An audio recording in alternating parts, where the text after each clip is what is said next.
Halo YouTube, balik lagi sama review tipis-tipis kita kali ini. Nah, kali ini gue mau coba review Toyota Race gue nih. Ini variannya yang Toyota Race GR Sport TSS tahun 2021. Kalian mungkin mau tahu ya gimana driving experience setelah pemakaian beberapa lama ini. Oke, di atas kertas memang nggak ada istimewa ya. Race ini mesinnya hanya 1000 cc, tapi dilengkapi dengan turbo sehingga membuat tenaganya bisa capai 96 horsepower dengan torsi 140 Nm. Oke, dengan bobot mobil yang hanya sedikit di atas 1 ton, bikin driving experience mobil ini lumayan menyenangkan. Tarikannya dirasa cukup responsif, jadi ketika masih barunya 0 sampai 100 bisa dicapai dengan hanya 9,6 detik. Itu oke sih buat mobil di level new entry seperti ini. Oke, secara kenyamanan pun dengan pelek 17 inch, ground clearance mobil ini di 200 mm. Jadi bikin mobil ini lumayan fleksibel untuk kalian bawa di kota-kota atau bahkan ya sedikit-sedikit off-road, mungkin jalan-jalan pedesaan yang kurang bagus ya. Gue sih selama ini nggak pernah mentok, dan secara kenyamanan suspensinya ini cukup meredam getaran dengan baik. Untuk jalan-jalan yang bergelombang atau mungkin posisi tidur yang cukup tinggi ini cukup nyaman. Tapi mungkin kalau kalian lewat speed, apa sih itu yang kecil-kecil itu, speed bumper, nah ini lumayan kerasa keras sih mobilnya. Tapi stiffness-nya di sini juga bukan jadi kelemahan ya, karena memang mobil ini cukup stabil untuk kalian bawa jalan di jalan tol atau di kecepatan yang cukup tinggi. Nah, yang lumayan sering ngaget ini kalau kalian bawa mobilnya kurang tertib, jadi kalian biasa pindah-pindah jalur tanpa ngasih sen, mobil ini lumayan cukup ngagetin karena si lane departure warningnya ini akan mengkoreksi ketika kalian keluar jalur tanpa kalian menyalakan sennya. Nah, dia akan melakukan koreksi pada setirnya dan akan mengembalikan mobil ke jalur normalnya. Jadi untuk kalian yang bawa mobil-mobil dengan teknologi seperti ini, ya kalian juga harus lebih tertib ya untuk bawanya. Ya ketika kalian belok, ya usahakan selalu gunakan lampu sen ya. Seperti itu. Di luar beberapa kelebihan dari Toyota Race ini, ada beberapa hal yang lumayan ngeselin sih yang gue rasain selama ini. Yang pertama adalah dari build quality-nya itu sendiri.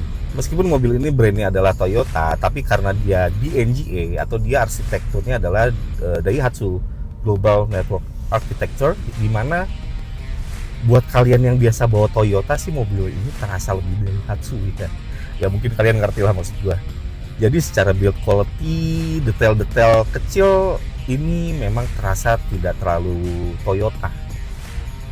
Baik secara fitur dan teknologi pun sebetulnya mobil ini banyak sekali keunggulannya, tapi rasanya tuh tidak terlalu premium. Jadi kalau kalian bandingin fitur, mobil ini meskipun fiturnya berlimpah tapi tidak terasa premium.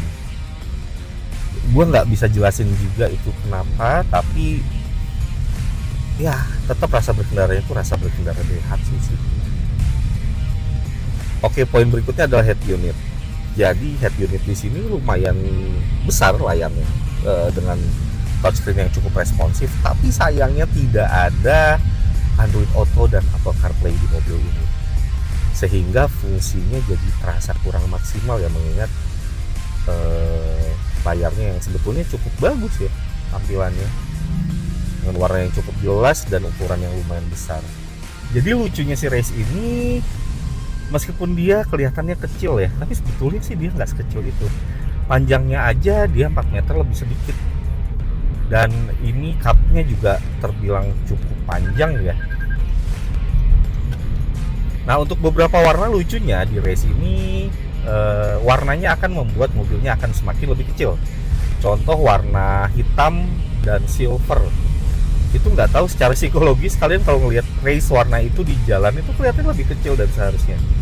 Kalian mungkin bisa pilih opsi warna kayak gua, warna merah, warna hijau lucunya itu kuning dan putih. Dia cenderung kelihatan lebih besar dari warna yang hitam dan silver ya. Nah, untuk adaptive cruise control di Race ini sebetulnya gua nggak pernah nemuin banyak masalah ya so far selama ini, tapi Pertama yang gua rasain sih, meskipun kalian udah set jarangnya yang paling kecil, yang paling pendek dia masih kerasa terlalu jauh ya dari mobil di depannya. Jadi kadang masih suka disalip-salip juga nih sama mobil lain. Tapi buat kalian yang nggak terbiasa pakai adaptive cruise control, dia lumayan ngagetin sih untuk pengeremannya.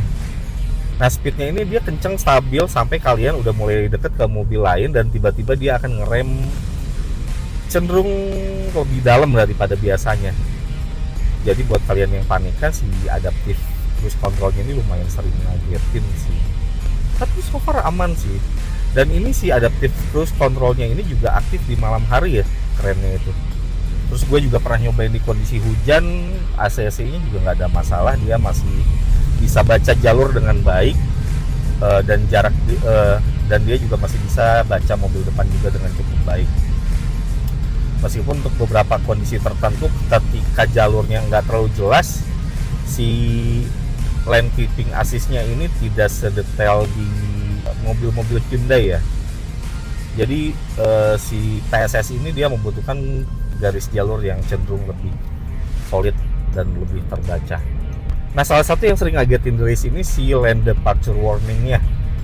Buat kalian yang nggak terbiasa tertib pakai sen, contoh kasus pas kalian lagi kenceng di tol lebih dari 60 km per jam dan kalian mau exit di pintu tol tertentu dan kalian langsung belok, itu dia langsung akan koreksi setir kalian tetap di jalurnya.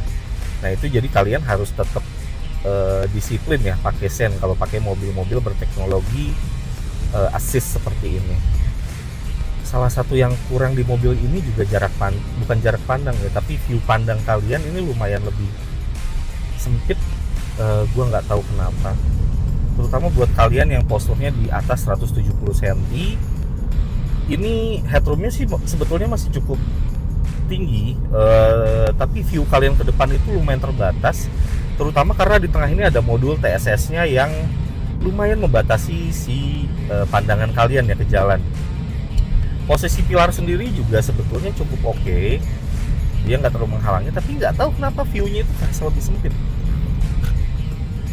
Kemudian untuk akses head unit, kemudian tombol-tombol di setir ini juga lumayan accessible, dia mudah untuk dijangkau. Tapi buat kalian yang punya OCD, nah mikir-mikir dulu sebelum ambil mobil ini. Kalian lihat, karena posisi head unit, posisi panel AC yang di tengah, dan beberapa panel ini dia cenderung miring menghadap ke sisi driver. Jadi buat penumpang di sebelah kiri itu dia untuk melihat head unit kayak lagi ngintip-ngintip, dia nggak terlalu pas ya view-nya itu. Jadi memang si panel-panel ini dia lebih driver oriented dan nggak terlalu mempertimbangkan posisi si penumpang sebelah kiri.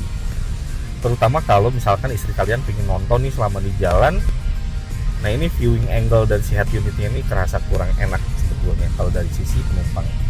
Lalu di sini panel-panelnya juga panel-panel plastik keras, tapi dia teksturnya ini lumayan keren dan gak ngebosenin ya. Ada detail-detail seperti diamond di tengahnya. Kemudian warna hitamnya ini juga dengan kombinasi silvernya lumayan elegan sih.